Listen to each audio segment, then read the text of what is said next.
Greetings, dear readers. In these present times of chaos and seeming negativity, it is important to remember that in spite of appearances, all is proceeding according to the divine plan. You may look out at the world and say to yourself that nothing is changing, but understand that before something can manifest materially, the idea and energy of it must be first present in the invisible. Changes that you cannot yet see in the outer are taking form on other levels, because so many are now awakening to the deeper truth about themselves and as a result are adding light to collective consciousness. The outer world in time cannot avoid manifesting these energies of higher awareness because their essence will be present in the invisible, allowing them to then appear in material form. Now is a time for trust. A time to cease judging the world's evolution according to the three-dimensional standards based in old energy that seem to still rule the world. As the substance, energy, and essence of many obsolete beliefs decrease through the spiritual awakening of increasingly more individuals, the energy that originally formed and supports what many still consider to be the right and only way of doing things will no longer exist. Earth is a spiritual universe, peopled with sons of God.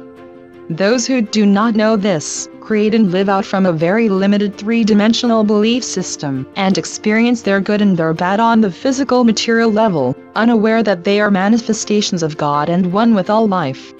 This is the human condition, the illusion of separation that you came to help dissolve by entering into and experiencing these energies yourselves. As we have said many times, there is no unexpressed consciousness. Divine consciousness is always expressing itself in infinite form and variety. Individual consciousness, which is the one consciousness individualized, is therefore always in expression as well. Any little bit of false energy you hold in consciousness will express, but often in simple unnoticeable ways. If you recognize them, use these experiences as opportunities to examine your belief system and remove that which is false, no matter how seemingly unimportant it may seem. When living in a physical body surrounded by energies of duality and separation, a person cannot help but absorb some of them. You chose to be on Earth at this time not only to add light to the world's ascension process, but also to clear remaining accumulated old energy from your own cellular memory. Clearings often involve the physical, emotional, or mental re-experiencing of some old energy as it moves through, so do not think that somehow you have spiritually failed or are going backwards if it happens. See these experiences as graduations. Many of you are continuing to clear vows, promises, and oaths from the past, some of which you renewed in succeeding lifetimes because the beliefs involved were still held strongly as truth in your consciousness.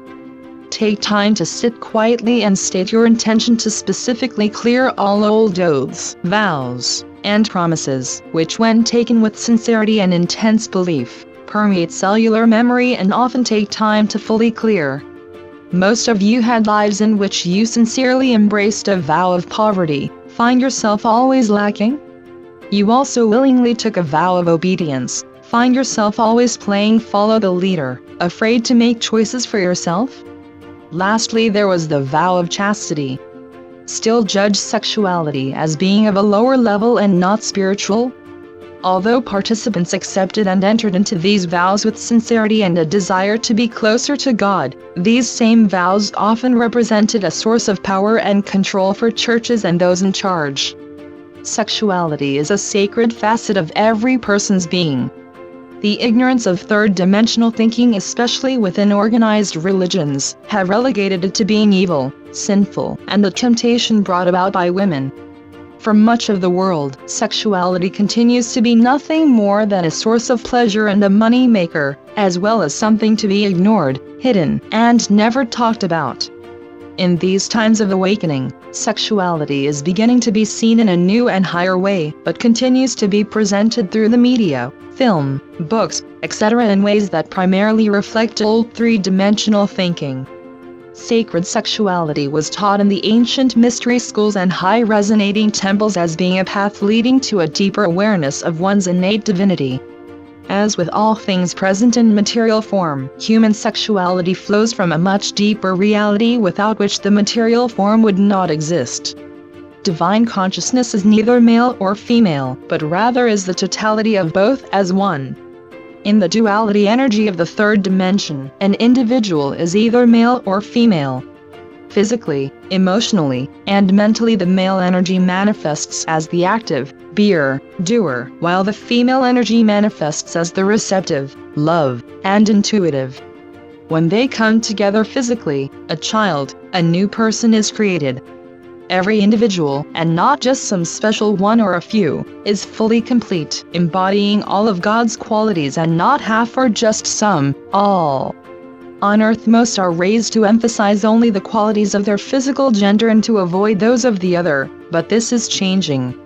Men are opening themselves to qualities previously considered feminine, and women are becoming more willing to experience the masculine energies. This is a sign of spiritual evolution, and not that men and women are becoming weak. At some point in everyone's spiritual journey, they must acknowledge and then consciously bring their fully present male aspect into alignment with their fully present female aspect, allowing a new and higher state of consciousness to be born. This perfect, whole, divine self has always been fully present in every person, but has always been unknown and unrecognized by the majority. In spiritual terms, when a person embraces, accepts, and joins his or her male and female aspects, allowing it to become their state of consciousness, it is called the mystical marriage.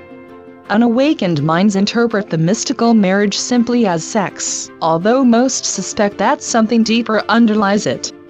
This is not to relegate the human sexuality to being less than, for it represents the material sense of sacred love and oneness, a physical expression of the mystical reality of individualized completeness. Human sexuality is a pleasurable and enjoyable experience, and is likewise sacred when entered into with love and respect. However, because the reality underlying sex is the mystical marriage, sacred guidelines do exist.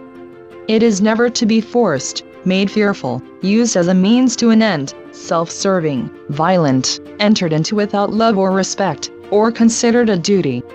A consciousness that knows it is whole and complete because it has both male and female qualities rather than just one, lives from a sense of completeness because he or she understands that their masculine aspect, action, initiative, strength, decisiveness, will act to support and balance their feminine aspect, love, tenderness, intuition, and sensitivity, while their feminine aspect will love and intuitively assist their masculine actions. Individuals who are spiritually ready to embrace their male or female aspect but resist, will often experience situations that force them to do it. For example, a woman who continually looks to a man to make decisions for her may find herself through divorce, death, or some other circumstance forced to do these things for herself. A macho man may suddenly find himself in a situation where he is the caregiver for a child or a parent. Many are now moving into a higher consciousness of sexuality and its deeper significance as being the mystical marriage, and through this deeper awareness are beginning to accept that they are complete and in need of nothing outside of lower self/higher self. We are the Arcturian group.